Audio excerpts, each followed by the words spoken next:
Antes de iniciar con esta actividad, les informamos que se encuentran señalizadas las salidas de este auditorio y en caso de emergencias les solicitamos respetar dichas indicaciones y evacuar por las zonas más cercanas a sus asientos. De igual manera, les solicitamos apagar sus celulares o configurarlos en modo silencio. La Benemérita Universidad de Costa Rica y la Escuela de Administración Pública les dan la más cordial bienvenida a la conferencia titulada Una agenda común de paz y prosperidad para las Américas, que será impartida por el señor Albert Ramdin, secretario general de la Organización de Estados Americanos, la OEA. Nos acompañan esta mañana en la mesa principal el señor Keilo Rojas Jiménez, director del Consejo Universitario, la señora Angélica Vega Hernández, directora de la Escuela de Administración Pública, y el señor conferencista de esta mañana, secretario general de la Organización de Estados Americanos, el señor Albert Ramdin.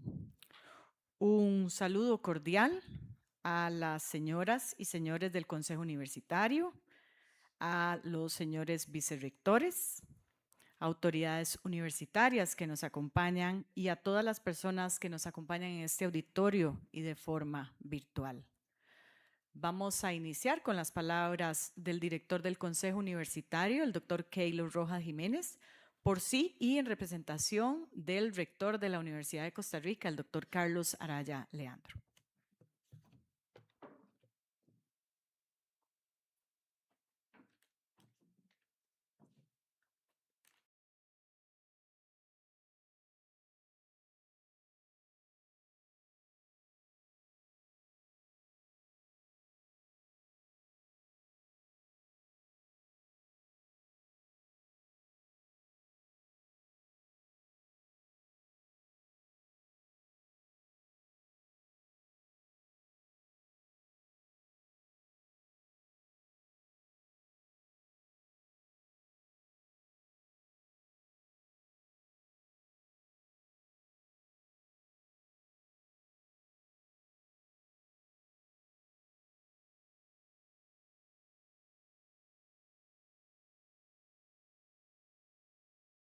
The vice presidents, the institutional representations, the staff, the students, and the public that is here today.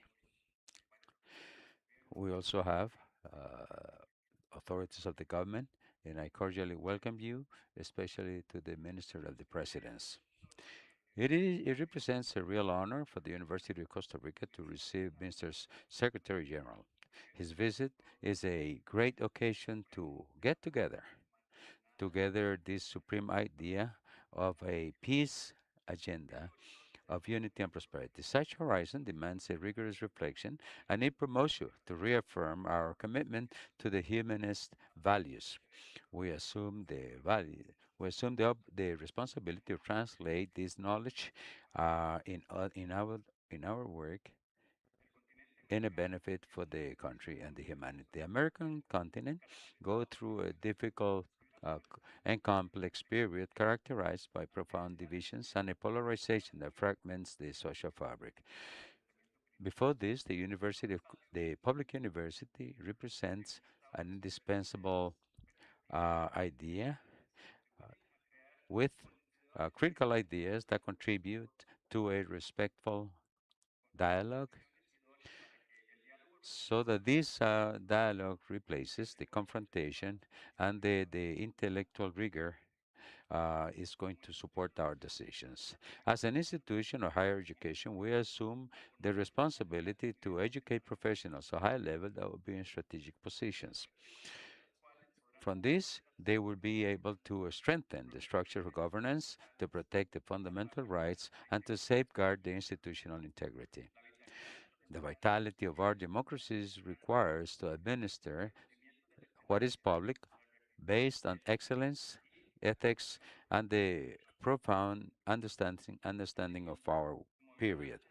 Likewise, as inhabitants of this planet, we are facing challenges such as the climatic urgency, inequality, and the peaceful application of vanguard technologies.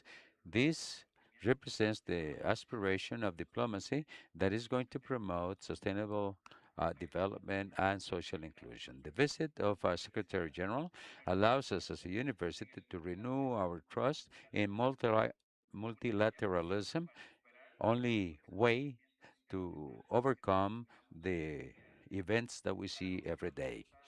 Such a conviction allows us to see all those actions contrary to international right, as well as the prolonged problems that are asphyxiating our populations in our hemisphere. I would like to pause to think about the problems that our brothers in Cuba are suffering. The organization of the American states and the educational institutes share a responsibility to resolve the conflicts, to promote respect to self-determination of the countries, and among everything to promote the respect to human dignity. It allows today to Mr. Albert Randim which diplomatic paths are profoundly recognized. He is going to deepen into the ways in which the inter-American system is going to use to face the challenges through this presentation entitled a Common Agenda of Peace, Unity, and Prosperity for the Americas. His reflections will provide invaluable light on the articulation of multilateral policies. I end with a call to universal fraternity. Our destinies, we only through mutual respect and cooperation are going to be able to promote a better future and the benefit of the future generations. Mr. Secretary General, this is your home. It would be a pleasure to listen to you. Thank you very much.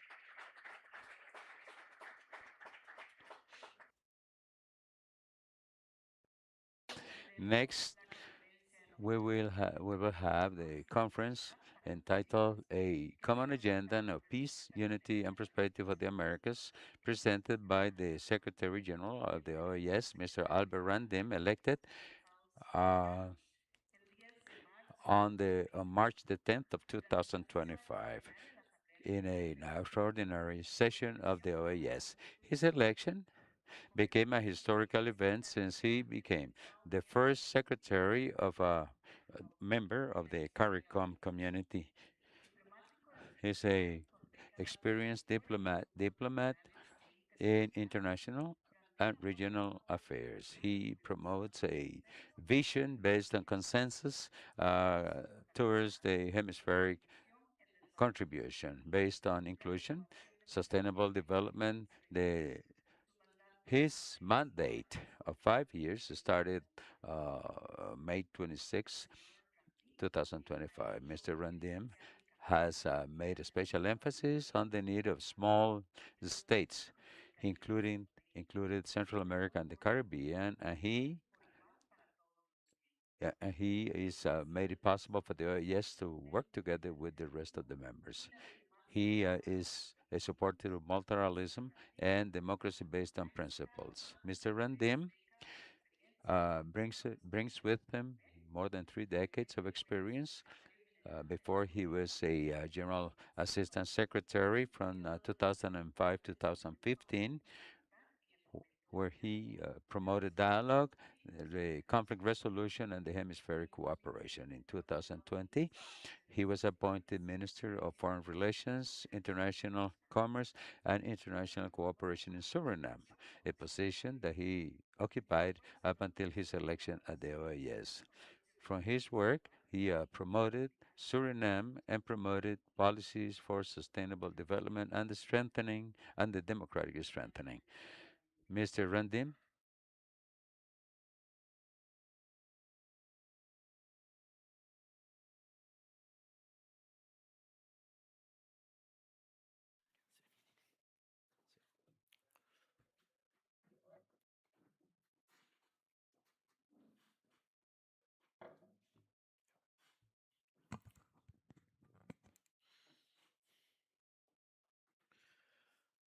Good morning. Great. It's one of the few audiences that responds when I say good morning. And that shows well. First of all, I want to thank, of course, the University of Costa Rica for the opportunity to address this this audience here, and especially our students, the young members of the hemispheric community. I want to thank you for being here and for your interest. I must recognize, of course, Dr. Kayla Rojas Jimenez, Director of the Council of the University, Dr. Angelica Vega Fernandez, School of Public Administration, and the different deans which are present here, university authorities, and professors. Being in a university, as I said before to Dr. Keller, is that it has its own spirit. It has its own level of energy. It has a feeling of security on the one hand, but also a sense of creativity. So I always feel very comfortable and very happy to be with university students and on campus of universities, always.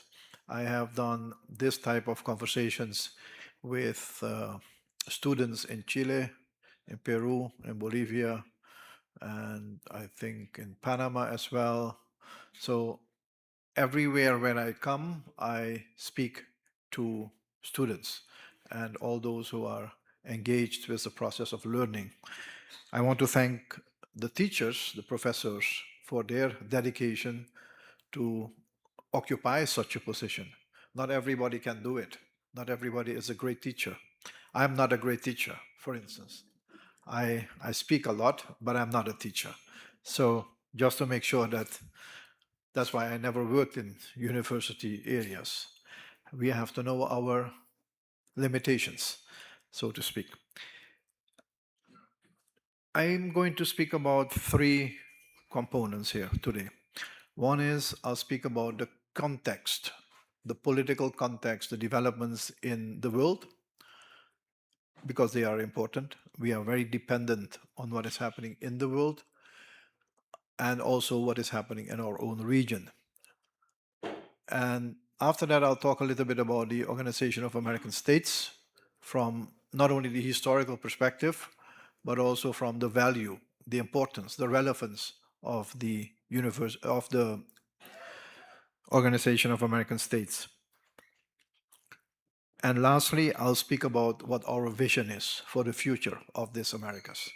A vision which we have developed, nothing new, but something which we have put together. And much of what I'm going to speak about is already happening, but it is important that we put it together, and I'll explain why. Let me start with a question, because that is what happens in colleges. Who had heard before of the Organization of American States in this room? Who had heard about La OEA? Okay, more coming up. Great. This is almost, I would say, don't verify this, but I think 55, 60% of the people here know the OAS. Because it is important to gauge that simply because in many countries, the OAS is not known, even as an institution, less about the value. So today when I speak about, and that has been the theme for this lecture, a common agenda of unity, peace, and prosperity in the Americas. That's exactly the issues I'm going to end with. That's the message I want to leave behind. A common agenda, a shared agenda with a purpose. And that purpose is prosperity and peace on the basis of unity and connectivity. Well, let me start by speaking about the world. What is happening today in the world is not unknown to you. Those who are studying international affairs are more aware. Those who are following the news on the television will be aware. It is after a long time around approximately 75 years in the world since 1945 that we have again open conflicts of a major dimension. Everybody thought that after World War II there would be no wars anymore in the world. That was the intent. That's the reason also why the United Nations was set up, to be a little bit a guardian of peace and stability of international law. Today, since a couple of years, we have a war in Eastern Europe. We have an ongoing escalating conflict in the Middle East of different dimensions. Keep in mind, it is one area with at least 3 different types of conflicts. And that has now become also a war. So we have 2 open conflicts in the world, and both of them have an impact on every single country in the world. So we cannot speak about distancing ourselves, even though they are far away, 10,000, 15,000 kilometers from here. We cannot distance ourselves because it will impact our lives. I'm not sure what the gasoline price here is today, but it is going to increase if it is not already increased. That's only one element, and gasoline is the basic of many economic activities. The shipment, the flows, the production, everything.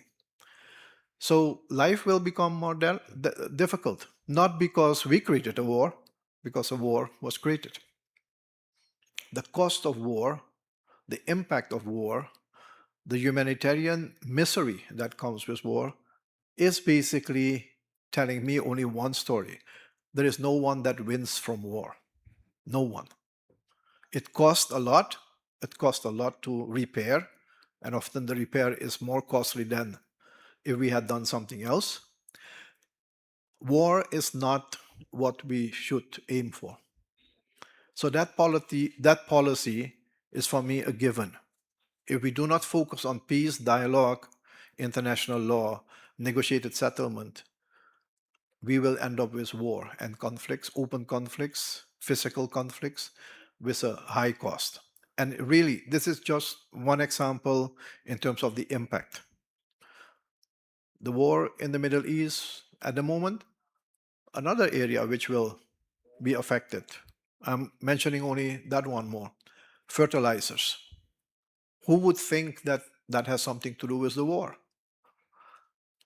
The country which is impacted or is attacked here produces the majority of our fertilizers worldwide.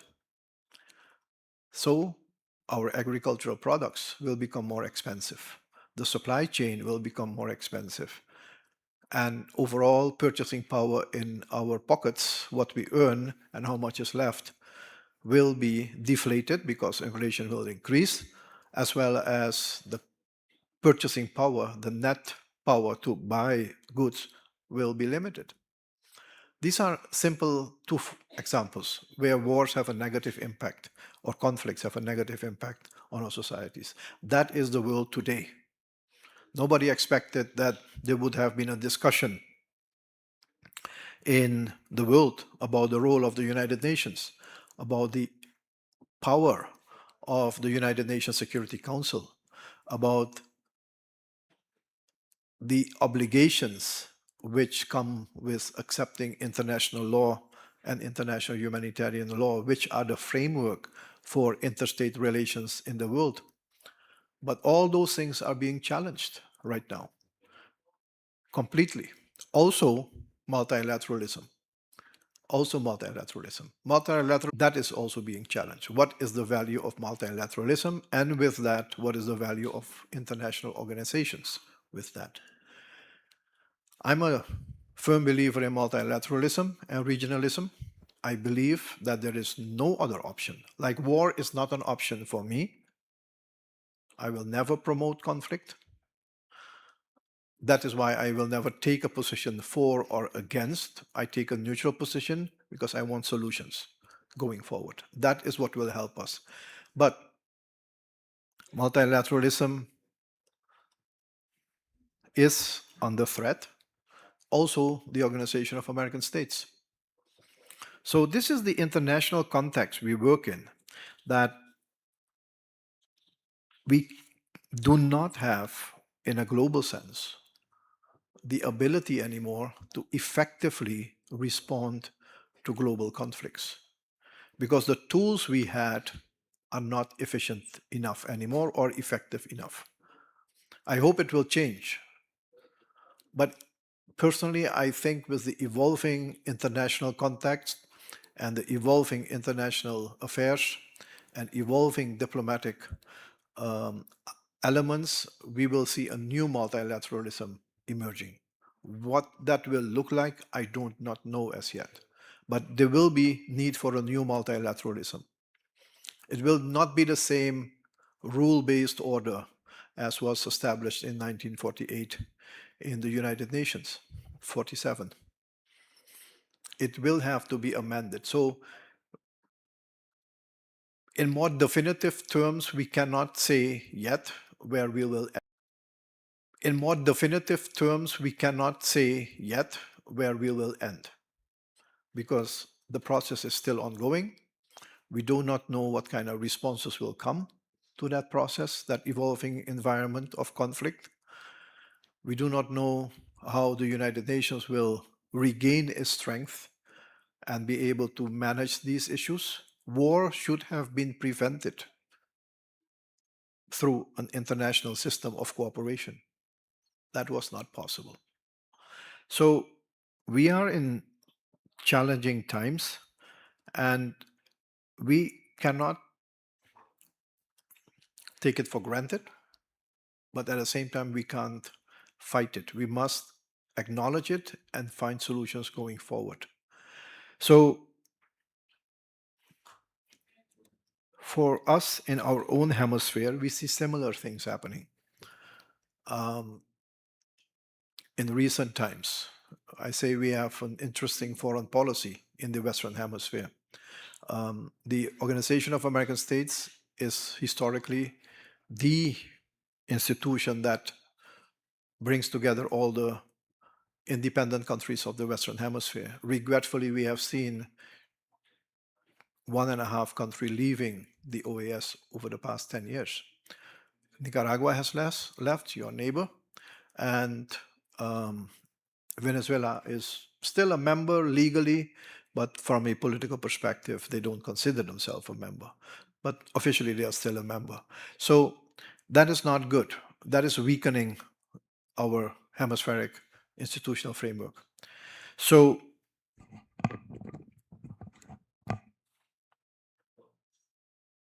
also in our own hemisphere, we will need to develop a new multilateralism.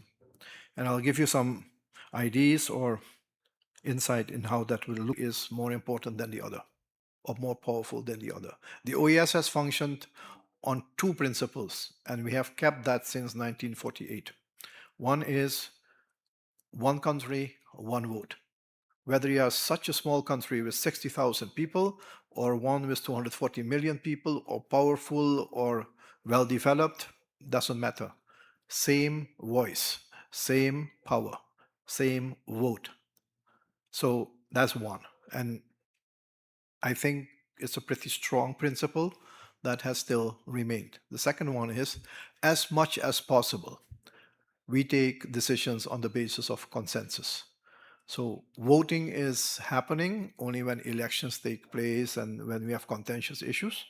But generally, I would say for 95%, we take decisions on the basis of consensus. That means there is a process of dialogue, there is a process of negotiations, there is a process of consultation so that we bring everybody on the same page.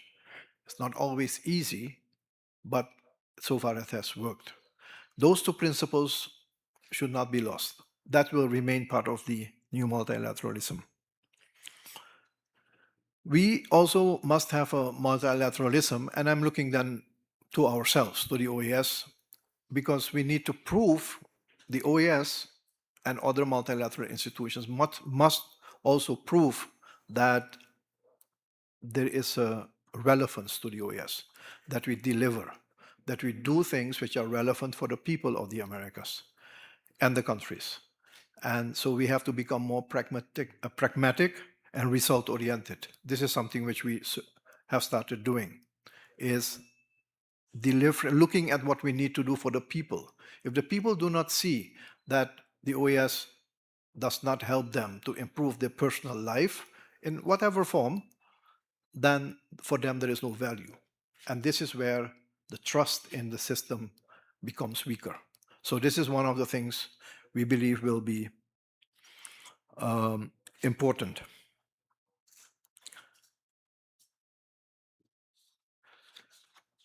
There is an element in the last couple of years, and it did not start with the new administration in the United States, it started before that, where multilateralism and the international cooperation framework was based on dialogue with many countries at the same time. There is now a notion of bilateralism, of transactional operations. That means one country speaks to the other to achieve its objectives. You have multilateralism and bilateralism. And in my view, some of the bilateral elements will have to be included in the new multilateralism. It's still not worked out, but there are some elements that we need to make sure that the countries that are acting bilaterally do that in the context of multilateralism. And this is something to be worked out. Again, this is still going on. So we have an international and a regional context, which is on the one hand concerning. On the other hand, it is providing opportunities, certainly in our own hemisphere. In our own hemisphere, the situation in Venezuela, the situation in Cuba, Nicaragua have special attention from a political perspective. The situation in Haiti is a social, economic, political problem. These are 4 cases that require immediate attention.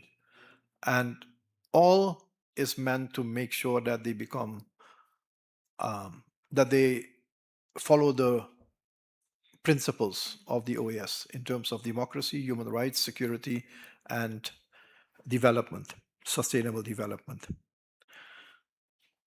In this whole context of global developments, hemispheric developments, we have an element which is quite difficult, but is also part of the evolving international context, and it has to do with the geopolitics, the fight or the arguments between very large countries.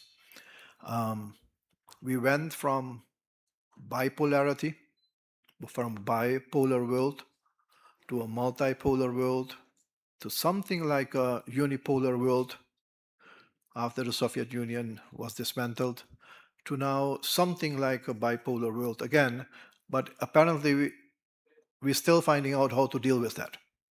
Okay? That context has an impact on us as well, on our own hemisphere, because some countries feel they have to choose between the one or the other. I'm of the view that every country is sovereign and can choose whoever they want, for whoever they want. But I think there is a more clever way. You don't need to choose. You need to look at your own interests and based on that have relations with both the United States or China. And we have to be pragmatic. Here is where pragmatism comes in. I'm not in favor of involving the OAS in a geopolitical struggle. That's at the global level. If we get involved in that, we will be bogged down in the agendas of 2 countries. We have our own problems. That's why I'm in favor that we solve our problems in the hemisphere, whether that's Venezuela, Cuba, or others, by the hemispheric community, by the countries in this hemisphere. We don't need to bring it to a high level. If you bring it to a high level at a global level, it becomes part of that fight between countries. And we will see how that works out, the placement. What we have to recognize is that since 1945, when you had the United States and Russia as the largest powers, that since then many countries have evolved to become rich, powerful, strong countries, economically, politically, and militarily as well. Today, we have more powers that occupy that same kind of the same kind of assets. So we have to find a way how we balance that. So in this competing atmosphere of powers, whether it's United States, China, and at a different level, maybe immediately below it, India, Indonesia, Brazil, and others, those are the emerging large powers. We need to find a balance, and the balance has to be based on your own national interest. Only then you'll make the right choice. But if you are forced to choose one over the other, you're choosing for a problem at a larger level. So these are complexities in this world. I want to indicate with the international context and the regional context how difficult it is. In our own region, a couple of other elements of complexity. We have an enormous diversity in the hemisphere. South American countries are different from Central America, whether we call them Latin America or not. We can ask ourselves whether there is still one Latin America. I don't believe so. There is too much polarization, there is too much division among countries currently. It's the most polarized environment I have seen in the past 30 years in the Western Hemisphere. Differences between political leaders, between countries, ideological differences, pragmatic reasons, and that doesn't help. I'll come back to the unity element. The other element is that, in terms of diversity, the Caribbean and Latin America are different. North America is different. So we are not a homogeneous composition of nations. We think that's the case because we call ourselves Americas. But that's it, nothing more. We are still very different from each other. And there is nothing wrong with that. In diversity, I don't see an obstacle or a weakness. I see strength. And that strength must be utilized. We have not done that enough. And you know why? Because we do not know each other. How many people know? Name me 3 capitals in the Caribbean. Here, right now. Not many knows. Kingston, Paramaribo, Georgetown, Bridgetown, and so on. How many Caribbean people know to name 2 of the 6 Central American countries? Not many. How many South American countries know the whole Latin America? We do not know each other. This is only in knowledge. Already there is a problem. What about culture? What about language? What about legal system? What about educational systems? What about tourism? Our sites. We still opt to go to the north for holidays. We still opt to go to Europe, Madrid, Paris, Amsterdam, London, Toronto for holidays. We do not choose Machu Picchu or Cusco or go to Argentina, to the Patagonia. We don't do that. I mean, I hope it will happen. Connectivity in the Americas is poor. Digital connectivity in terms of roads, infrastructure, airlines, and so on. Universities do not collaborate enough among each other in the Americas. The media doesn't know each other. Academia doesn't know each other. So how do we want to create a one united hemisphere? That's why we don't have one Latin America or one Americas. We have pockets of unity. We have a long way to go. And again, it's not a problem for me. It's an opportunity. Let's start with student exchanges between universities. Let's start with tourism, promoting tourism. Later on, when I speak about prosperity, I'll talk to you about what more can be done to bring this whole region together, because we need it. That is something I know. We will not survive with great prosperity if we do not work together. So that's on our own hemisphere. We have more challenges, okay, in the hemisphere, but I'll leave that for now. Let me talk about the OAS for a minute. The OAS is not an ID. It's really more than an ID. It should be a culture. It's a cultural phenomenon of an organization bringing independent countries with representative democracy together around one table. And that is something which has worked. It's the only organization in the hemisphere that can do that. There is no one else. There is no other organization. So when people ask me about what about then the Shield of the Americas, which was established recently, I said I welcome it. It's a great initiative to fight international, transnational organized crime. But it's not a replacement for the OAS. The OAS cannot be replaced. Simple.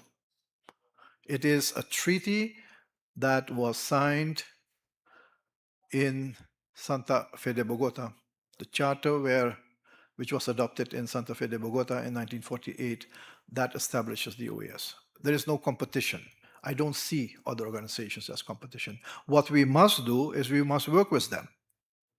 We are not the only one to be able to achieve everything. We have to be realistic. We cannot do everything from out of the OAS. We are not a development agency. We don't have enough money. We can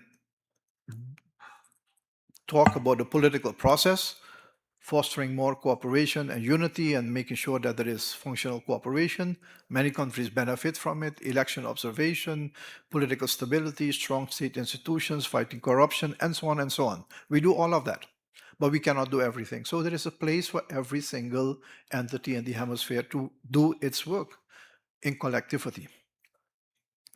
So the OAS is necessary. If it did not exist, we would need to invent it because it is unnecessary. You know why? A large part, more than 50% of our national challenges, you have it here as well. Our national challenges are cross-border in nature. Migration. You have many Nicaraguans here. You have many Venezuelans maybe here, and others. It's migration. They have crossed the border. They have entered your country, legally or undocumented. That's for national authorities to determine. But they are here. How do we solve that problem without talking to our neighbors? Where they come from? Every single problem which we have in that basket of cross-border problems, whether it's education, trade, migration, tourism, trafficking, illegal trafficking, transnational organized crime, all of them require us to work together. We cannot solve all these problems which I just mentioned alone in one single space. It's impossible. So multilateralism is needed. International regional cooperation is necessary. Otherwise, we can't solve these problems. This is a reality which we must accept and support. Otherwise, it will not be possible. How can you solve a problem if you cannot talk to your neighbor or to the countries which are involved in creating this problem? That is multilateralism. That's where the OAS comes in, to facilitate dialogue, to mitigate conflict, to make sure that we offer a better prospect going forward. So Simon Bolivar, during the Congress of Panama, proposed this One America's ID. And it was a little bit smaller then, but now we're speaking about the whole Western Hemisphere, the Americas. And that notion, that ID still is alive and is still relevant. And so are the founding principles of the Organization of American States. There are four: democracy, representative democracy, human rights, multidimensional security, and sustainable development. Those are the four pillars. And none of them are more important than the other. They are mutually reinforcing. Without democracy, you don't have development. Without development, you can't foster democracy. If you don't have democracy and development working well together, you'll get security problems. You'll get human rights issues. So all these things are interrelated. These four principles have not changed since 1948. That is, in 2 years' time, 80 years from then. So while the original goal and purpose of the OAS has not changed, what has changed are the circumstances in our hemisphere. Same thing as the circumstances that have changed at a global level. So we must adopt. We must adopt to the new circumstances and see how we organize ourselves in such a way that we can deliver on those aspirations. But we should be very proud for leaders like Simon Bolivar and others, independent fighters and freedom fighters, for having the vision to establish in 1948 and long before that the notion of one America, because it is necessary. And one America is needed for different reasons. One is the geography. That's a different notion than multilateralism and regionalism. Geography. Geography is a given, it's nature given. We can't change it. It's fixed. It's absolute. Nicaragua is not a member of the OAS anymore, but Nicaragua cannot pick up Nicaragua and leave the hemisphere. The geography prevents that from happening, the physical presence. You cannot say, I'm picking up my country and I'm leaving because I don't want to be part of you anymore. That's impossible. But the consequence is that while they're not a member of the OAS, whatever happens in Nicaragua, whether it's on human rights, whether it's on democracy, whether it's on development, migration, it will impact all the other countries. That is the impact of geography of the Americas. So this is what Simon Bolivar saw. It's not only bringing the Americas together as a group of political independent countries, but the geography of the people. And you know, in the charter, I read it recently again, of the OAS, in the preamble where they announce the reasons for establishing the OAS, it spoke about, one, the unity of the countries, but it spoke about the personality of the Americas, like it was a person, the Americas, with its own culture and own identity. That is how they saw it. It's literally the personality of the Americas. So that is what we need to look at. We have an obligation far beyond, and there's a lot of work to be done. But why do we need, in the current context, to be more united and working together? Is because we do not offer enough opportunities for a safe and prosperous future for our people. And I say this because how much do we contribute to the global trade as Americas? Forget for a minute the United States as the largest economy, but Latin America and the Caribbean. How much do you think? 6% of the globe. That's almost 800 million people. That is not much. How much do we trade among each other as Latin America and the Caribbean? Not more than 15%. Europe, with half of our population, trades 70% among themselves. South Asia trades 55%, and that's of recent developments. These are statistics that are proven. We are not a strong hemisphere as yet. And for that reason, we need to build on that new strategy to make the hemisphere stronger, politically stronger, with more footprint in the global trade, more wealth, keeping the wealth in our hemisphere. Because if you trade among yourself, you keep the wealth in your hemisphere. Then you can invest in cutting edge technology. We can then invest in manufacturing, create jobs, and not everything is sent out somewhere else. We need to create wealth in this Americas, and we're not doing that enough. But it's a vision. It's not a national vision. That is the problem often, because political leaders often tend to look at the national circumstances. I look at the whole hemisphere. From a national perspective, I understand. They look what is, but if you look at the longer term, you are going to gain more from it if you do a perspective on an hemispheric policy. And this is part of our vision as a hemispheric policy. That's why I have proposed to universities, and I'm going to do it here again, to the School of International Law, International Affairs,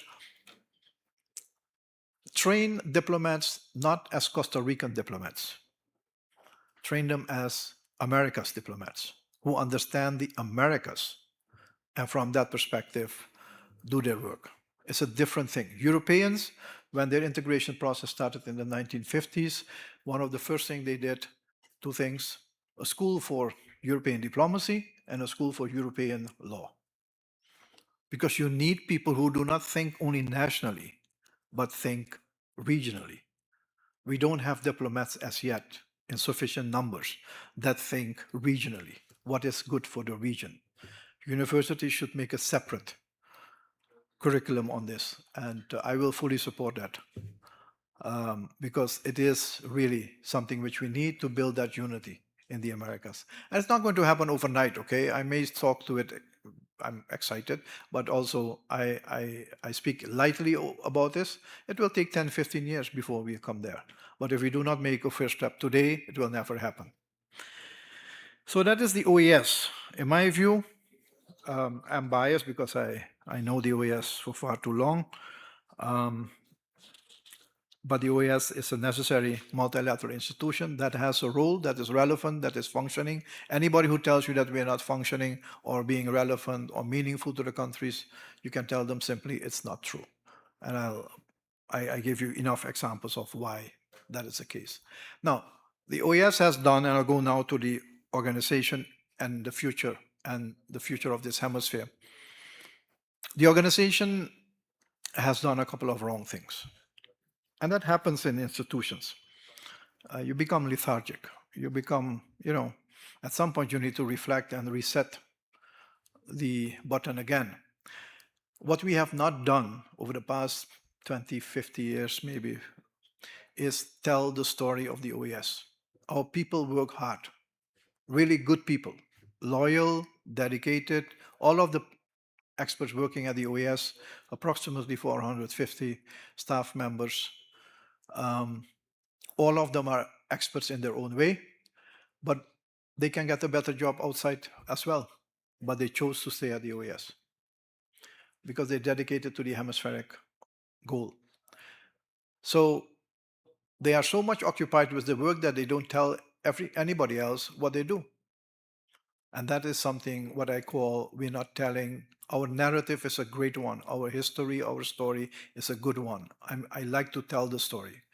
And the story is far beyond all the sectors in society. In democracy, with governments, with civil society organizations, with parliaments, women who are being educated in politics. When women run for an election, females run for on a ballot for parliamentary elections, the OAS offers training to them to become better in their skills, and all of that. We have a school for democracy, open school for governance, and so on and so on. In democracy, we do so much. Election observation missions, improving electoral standards. We're doing that now, right now. We were here in Costa Rica a couple of days ago. We doing that right now in Peru, in Colombia, in judicial elections in Guatemala. So in the whole issue of democracy and the state, we are very active. We are not telling the story. We're not telling how many people are benefiting from it. So I have given the instruction that in every single area, multidimensional security, we deal with a lot with transnational organized crime. We deal a lot with migration issues, with security, with contraband, with illegal trafficking of persons, terrorism, training to national police officers, and so on and so on. in the area of sustainable development. Every country is benefiting, whether it's water management or issues with regard to the climate, sargassum, in all those areas we're active. Again, how many people know? Not many. So I take that responsibility to understand that we must tell the story, otherwise the people will never recognize that you're valuable. So this is the first thing what we are doing, is reforming the OAS, making it more efficient, more effective, more relevant, and putting it back on the stature which it used to have. It will take a year or two to get to that point. This is part of it, to talk to you. And I do that all over. All our secretaries coming from different countries are instructed to speak to the media, to academia, to students, to legislators, to tell them the story of the OAS. And it's a great story. But that is not going to be enough. Having a strong institution is one thing. This more important thing is what next? What next? How are we going to rebuild the hemisphere? So there I have two preconditions which we need to comply with and two objectives. That's the vision. Partly I spoke about this already. So I already told you our hemispheric situation is diverse and polarized. So the first thing we need to do is to connect among our peoples. If we do not connect, trust will not be fostered. You need to have trust before you start a relationship at the most basic level of two persons. Suppose a CEO of a company goes to a country and doesn't connect well with the people. It's trust. It's a cultural thing. If you don't have trust, it becomes very difficult to make a deal. That's simple, one example. It goes in politics equally.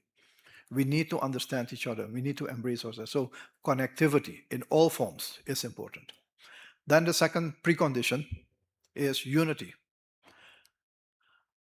Unity must be fostered by promoting, and this is a bit more difficult because we are speaking about politicians, and I respect politicians. Let me be very public about that. I respect politicians, but we have to maybe ask politicians to rethink a little bit what they're doing. I tried to say it nicely. To rethink. And the rethinking is this: what was the reason I was elected for?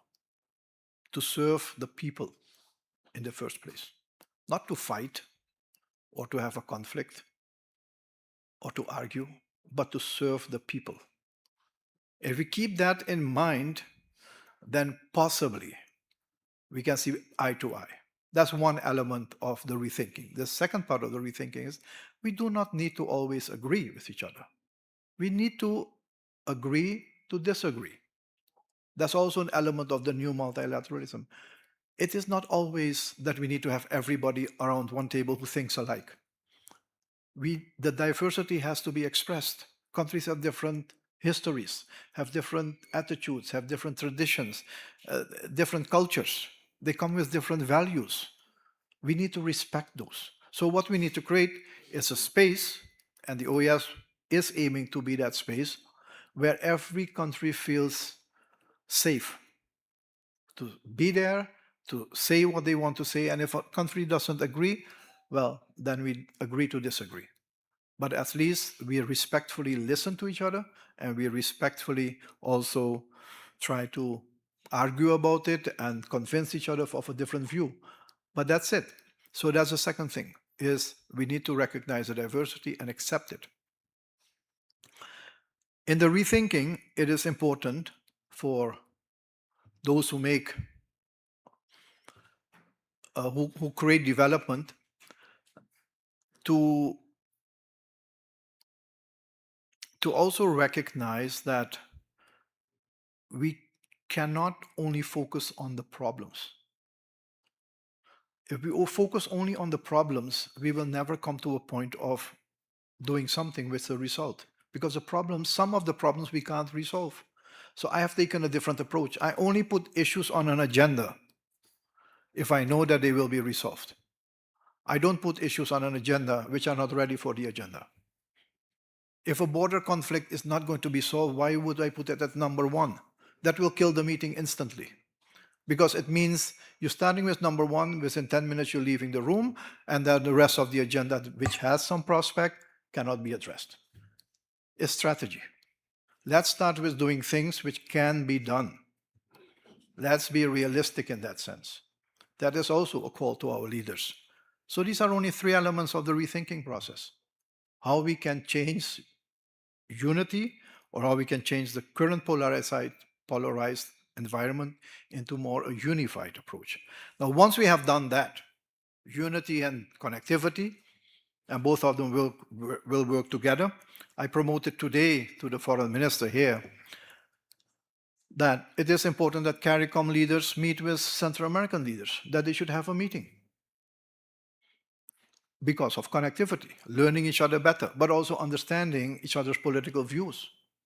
If we can't do it at the hemispheric level as yet, because the Summit of the Americas cannot take place for some reason, let's start at the sub-region. So there are ways how you can foster more unity in the Americas. At the sub-regional level is an excellent position. So once we have that, my notion is simply this for the OAS and for the whole hemisphere. I think for too long, the OAS has, or maybe I should be more broader, the Western Hemisphere did not have a vision.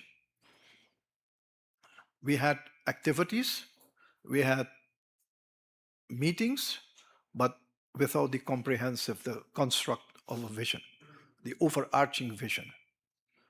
And without an overarching vision, there is no,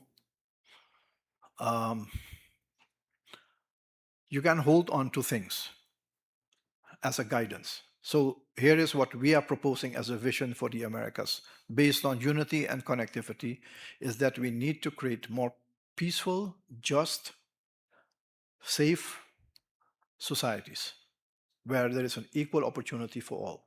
That is the end result of the peace agenda.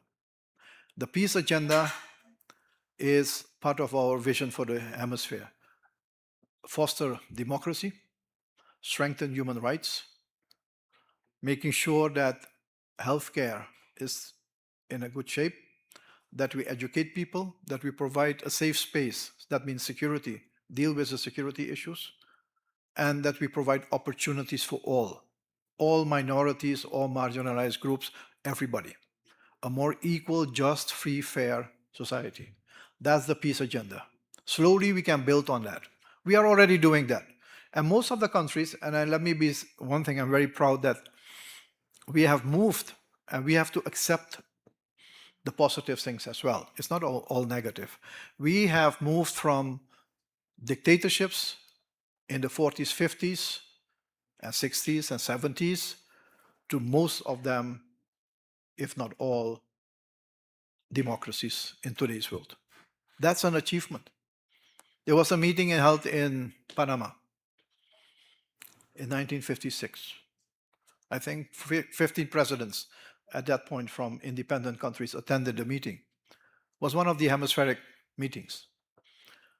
You know that out of the 16 or 15 presidents who were there, only 3 or 4 were elected.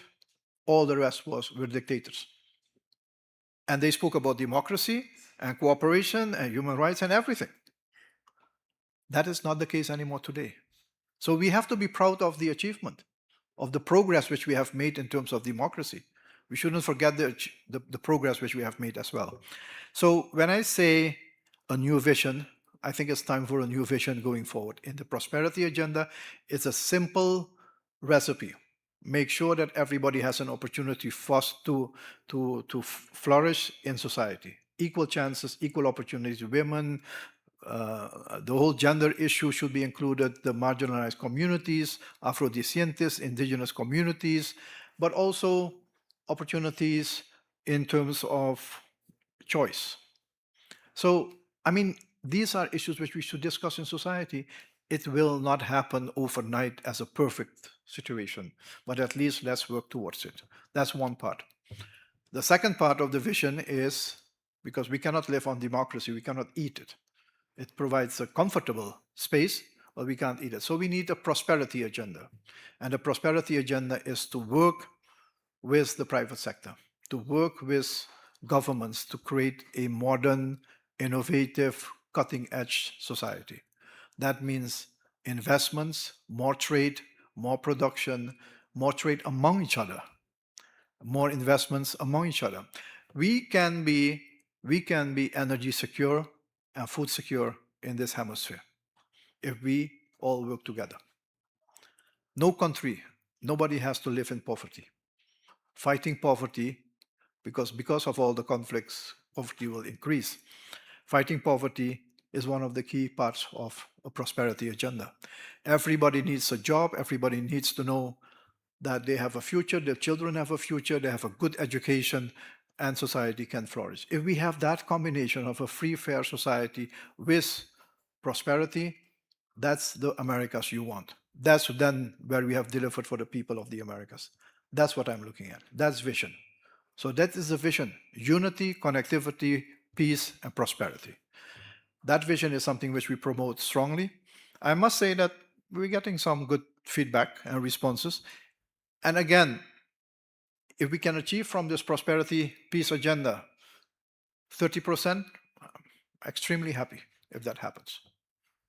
We shouldn't put the bar too high because then you'll get disappointed if it is not achieved. So we need to be strategic and also realistic. Now, on the issue of modernity and innovation, we are here really for the CETEL conference here. The Inter-American Telecommunication Conference is taking place in Costa Rica, hosted by Costa Rica after 4 years. We are here simply because I recognize the importance of technology in this day and age. The importance of technology in terms of its impact on society, the AI revolution, the issues with regard to cybersecurity, issues with regard to data collection, data analysis for marketing purposes. It's happening elsewhere. We need to become part of this cutting edge society. And so we have been supporting CETEL in this regard, but governments as well. So this is also something which we need to realize, that we need to apply innovative ways in our management, in our service as governments to the people. It will avoid corruption, it will avoid long delays, it will be more efficient, things will go faster. But we have to adopt this and invest in it. And I'm happy at the university that there is investment in technology. It's critically important that lots of funds go from the government into these type of educational investments. Yesterday, I was also at the Inter-American Institute for Agriculture.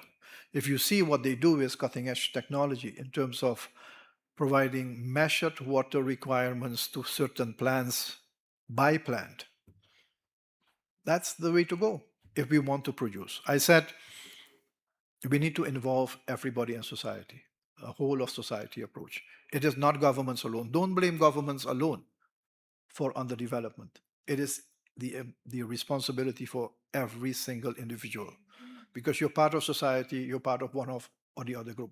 You're part of academia, you're part of media, you're part of civil society, expert groups, NGOs, you're part of political parties, of the legislation, of the government, of the private sector. We all are each individually responsible for what is happening in society. Take up that responsibility seriously. And that is my message to the youth. Get involved in these matters. There is a decline in understanding, but also appetite for political roles.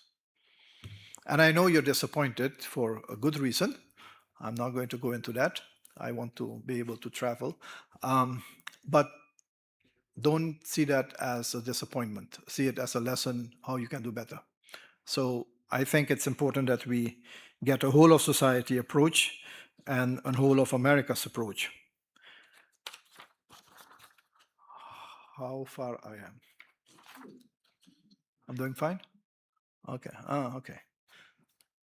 Okay. Let me say a couple of final words.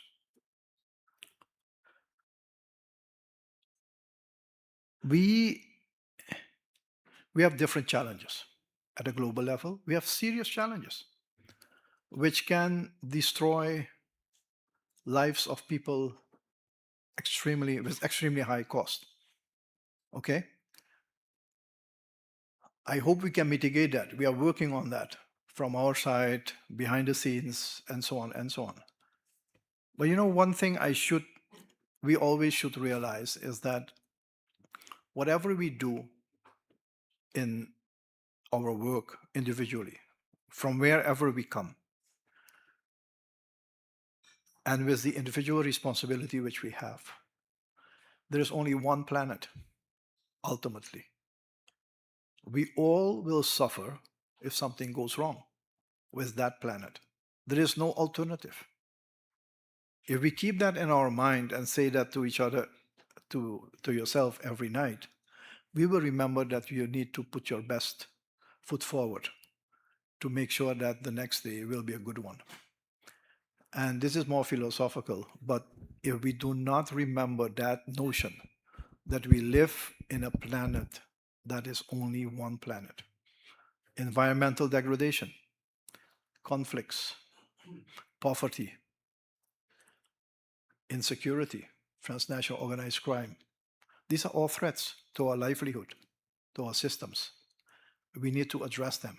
We cannot sit and wait. So for us at the OAS, it's an inspiration to work with member states, to listen to member states in the first place and to guide them and to find ways forward to improve situations in our small way. But we also work with the whole Inter-American system. ICA has been here for more than, since 1943. And I commend Costa Rica for hosting such an important institution. I said we are food and energy secure. We can be. We are not as yet, but we can be because of the work of ICA. They can provide you with cutting edge technology. They can provide you with information on how to and what to plant and so on in a way that is professional and it's scientific, but it will help us create food security. We do have sufficient fertile land if we do not further degrade our region. I know that Costa Rica is one of the countries that is very much on the environmental track. So that's one. Energy security, we can be energy secure. We don't need to depend on the Middle East or on others. Argentina, Colombia, Ecuador, Mexico, Brazil have been traditionally, Venezuela, oil producers. Venezuela is still has still the largest oil reserves in the world, more than the Middle East. But there are two countries, Suriname and Guyana, have now become oil producers as well. If you put all of that together, and there would be a strategic alliance between all these countries, we are energy secure more than ever. That means we can finance our development, both in terms of money as well in terms of the energy needs. But how many countries invest in from our region, from South America, Central America, in those two countries? Almost zero. And this is a multi-billion-dollar operation. Guyana, Suriname will become the second largest basin of energy in 10, 15 years. Who benefits from it? Total Energies from France, Exxon from the US, Petronas from Malaysia, Chinese companies, Italian suppliers. Where are our Latin American investors in opportunities? So when I say we can become energy secure, it's only if we work towards that vision of having an energy secure Western Hemisphere.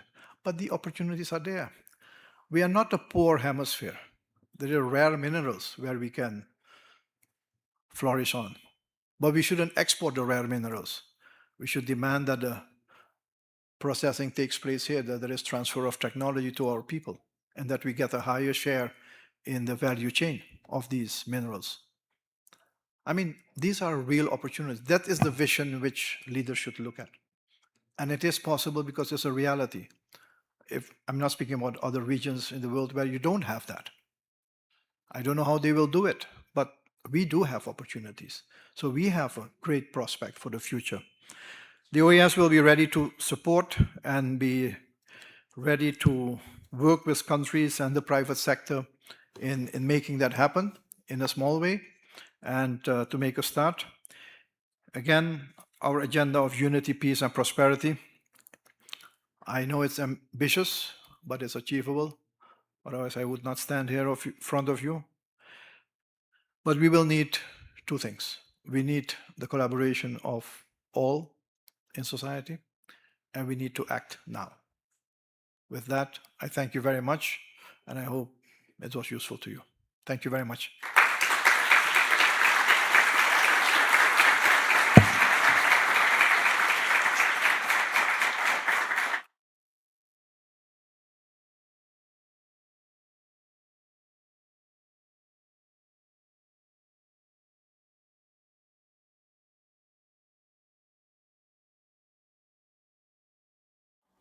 We're going to have a space for a couple of questions. Just raise your hand. We are going to have some people passing the mics. Pueden hacer la pregunta en español o en inglés. El señor Randín habla perfectamente español. First of all, thank you very much. Thank you very much, Mr. Randin, for being with us today.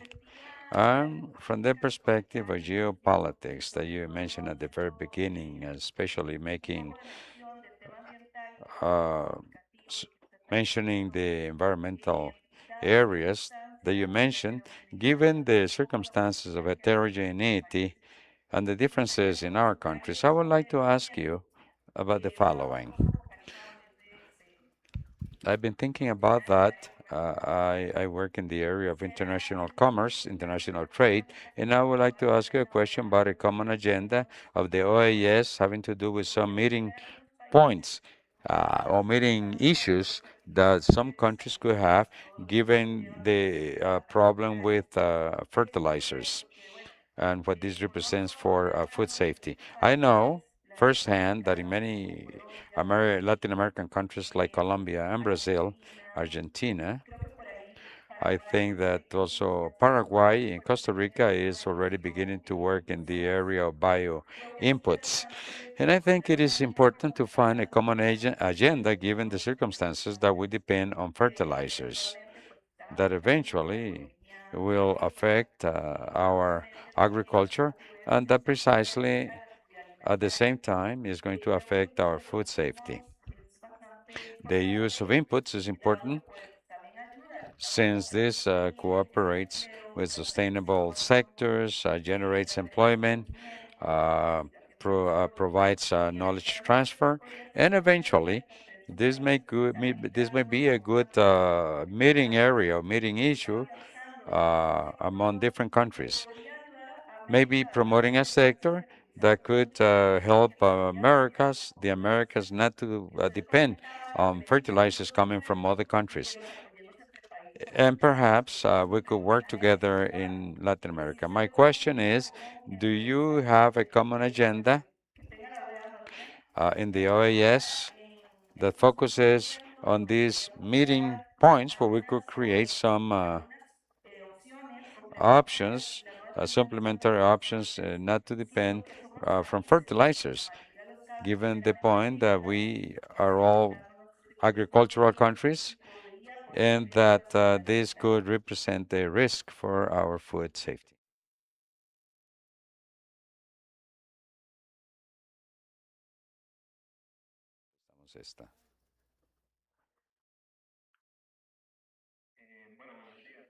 Good morning. My question has to do with whether if this agenda of peace and unity can actually help to close this gap of civil trust that we have in concerning public institutions. Since efficiency management is what we use to validate democracy, so my question is maybe in that spirit.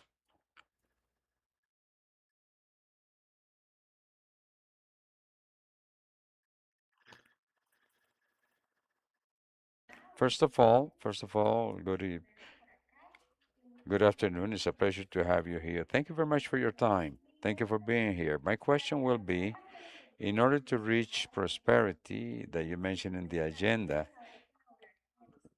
I think that the public sectors have to know how to work. My question is, what kind of guidelines do you suggest for these alliances to be more transparent and generate a public good without putting into a risk the general welfare?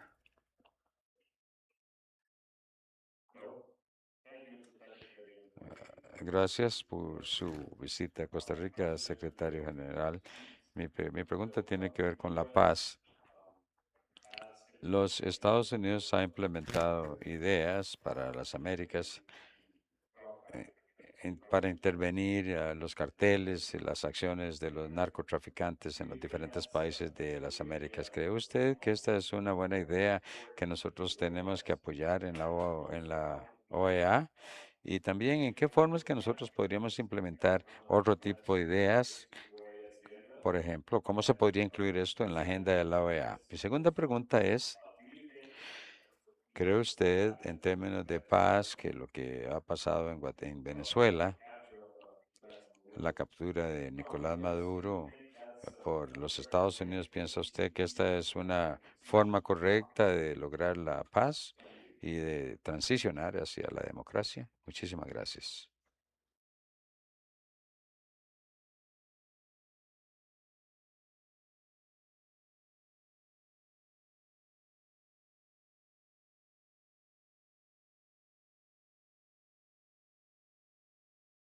terms of agricultural development, I think one of the key things will be to have national policies on agriculture in terms of food security. Every country, and I think most of the countries have their food security strategy uh, developed or in implementation. It's about good use of fertile land. And there are a couple of elements which we need to really focus on and promote. One is the use of technology, because land may not be always available in the same amounts. So in the number of acreage, especially with climate change, as it becomes colder, the higher mountainous groups areas will become less useful for agriculture purposes. That has been decided or determined already. So using technology to create higher productivity um, at a more in a more healthier fashion is one. The use of fertilizer should be as much as possible be avoided, of course, but that's from a health perspective. From a production perspective, it's often necessary. So it's a question of how we balance that in terms of use of organic fertilizers as well.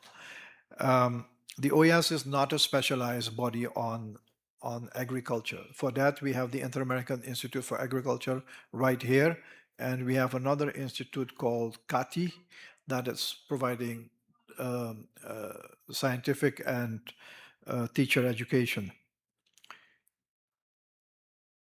In terms of agriculture, we need to also focus on cooperation. So technology, effective use of fertilizer, but also cooperation between countries.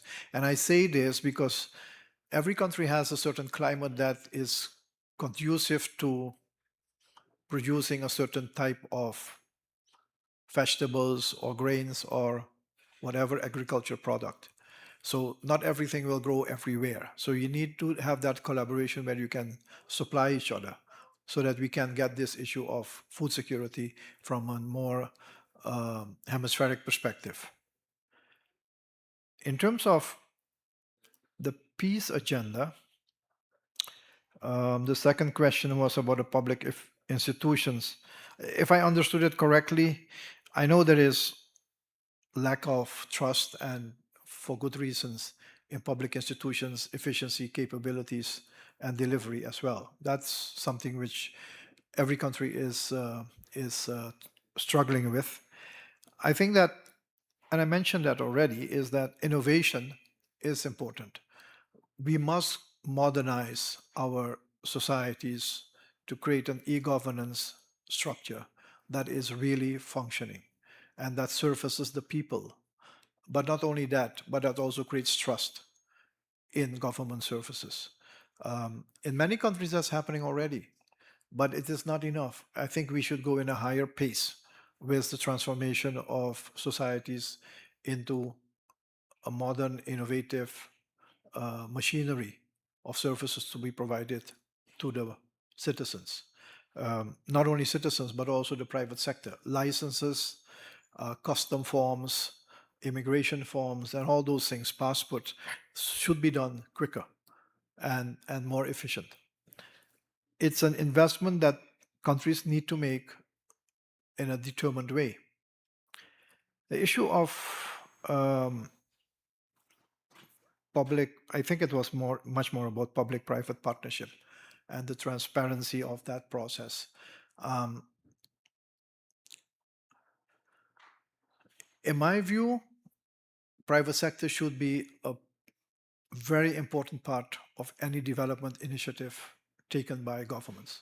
In my view, governments should stay out of business. That's not their job.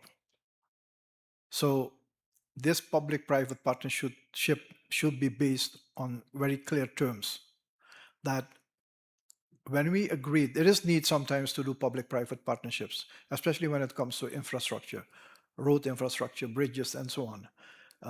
But it must be under the clear understanding that is based on sound commercial private sector fundamentals.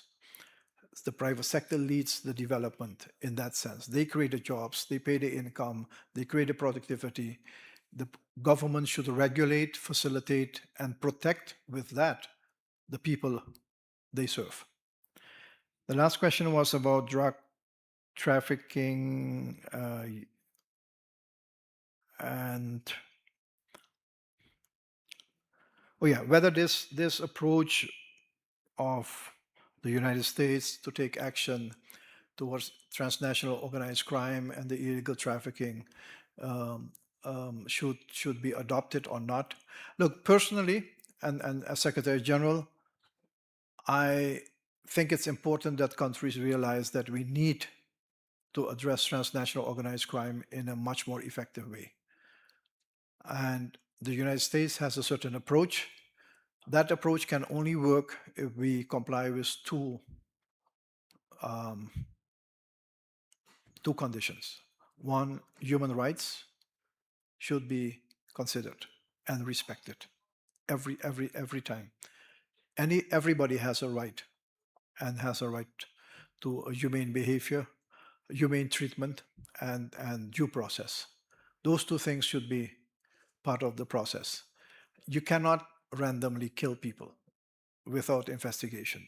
I'm not speaking about the United States now because I don't have their intelligence, I don't have their information. But as an OAS, where human rights is a principle, we must always protect the right of the people, whether they are criminals or not. There is a judicial process that needs to be followed, there is due process.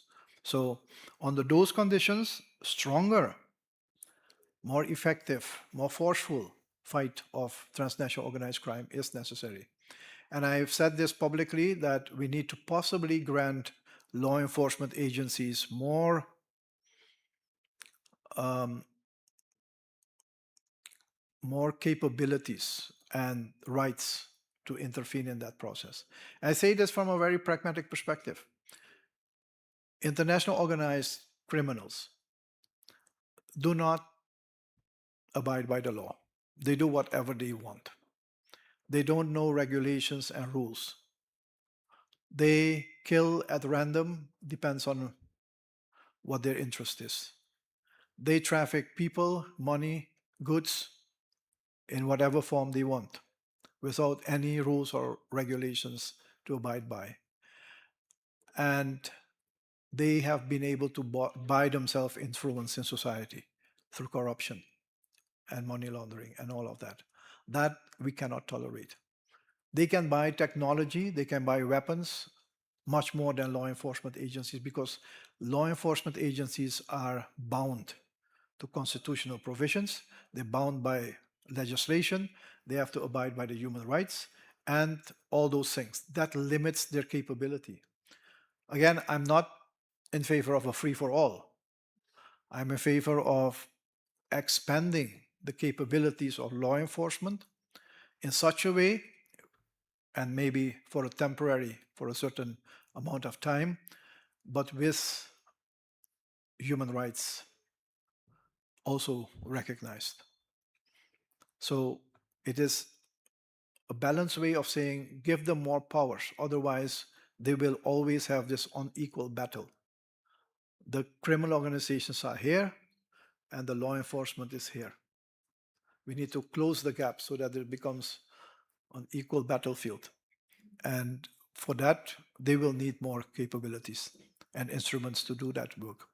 It's otherwise, we're not going to win that battle, regretfully.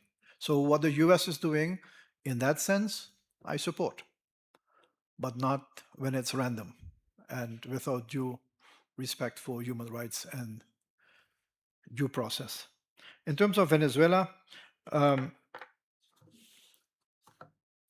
this is a matter that where exactly the Secretary General has little or not much to say. We should abide by international law, whether international law was breached or due process, that is up to member states to decide. And in the OAS, all the member states have given their views. There is no common position on this. I speak only on behalf of the OAS when member states have a consensus position. They don't have as yet. And as I said before, I don't take on a personal note side. What I want to do is make sure that anything that happens in Venezuela is Venezuelan led in terms of going to a full democracy, is Venezuelan led and to the benefit of the Venezuelan people. That is the key thing, nothing else. We do the same in Haiti, Haitian led for the Haitian people. We can help, we can only help, nothing more. But this is my view. We are ready to help in Venezuela in terms of promoting national dialogue and consensus building, and also the roadmap towards the elections and then proper transition. But we will always be involved as an OAS in a very constructive way. We're not going to be divisive. We do not want to be part of the problem. We want to be part of the solution. Thank you very much.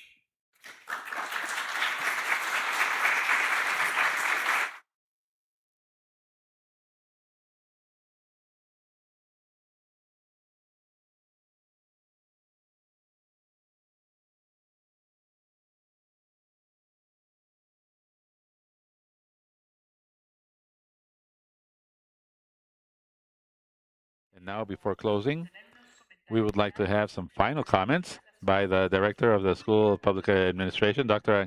Angelica Vega Hernandez. More than comments, I would like to thank, first of all, the Secretary General for his willingness to be here. I would also like to thank, on my behalf, not only as Director of the School of Public Administration, but also as a scholarship from the OAS, that at a given moment I had the opportunity to find the funds to carry out my master's degree from coming from this international agency. And then I was able to transfer this through specific projects on which I work on nowadays, along with the staff, that is my colleagues from the OAS, that are Maria Fernanda and Silverio, for example. These are opportunities that we should generate, and as the Secretary General says, all the things that we can do for the improvement of the societies is based on the trust. the Secretary, Mr. Secretary General, is here because of an important relationship that we have between the School of Public Administration of Costa Rica, and the government school of the OAS. And for that reason, starting this moment, we are open to new projects, new processes, and I would not like to finish by not thanking the students that are present here today. Guys, you are seeing us here today, but then you're coming behind us, developing the future, new projects, and you're going to come later after us, and it is important for you to prepare yourselves and understand all these elements that the Secretary General has shared with us today that are super important. And finally, I would like to thank Dr. Jesse Reyes, who is Administrative Secretary of our university, because at the moment that they called me from the School of Governance of the OAS, immediately she made herself available to this, and up to this moment, everything has been perfectly timed to have the presence and the participation of the excellent Secretary General. Thank you all for your presence.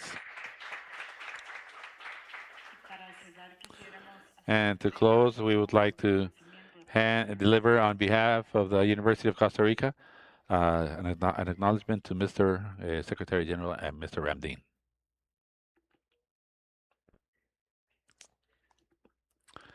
Ese es un pequeño obsequio de parte de la universidad para usted. Muchas gracias.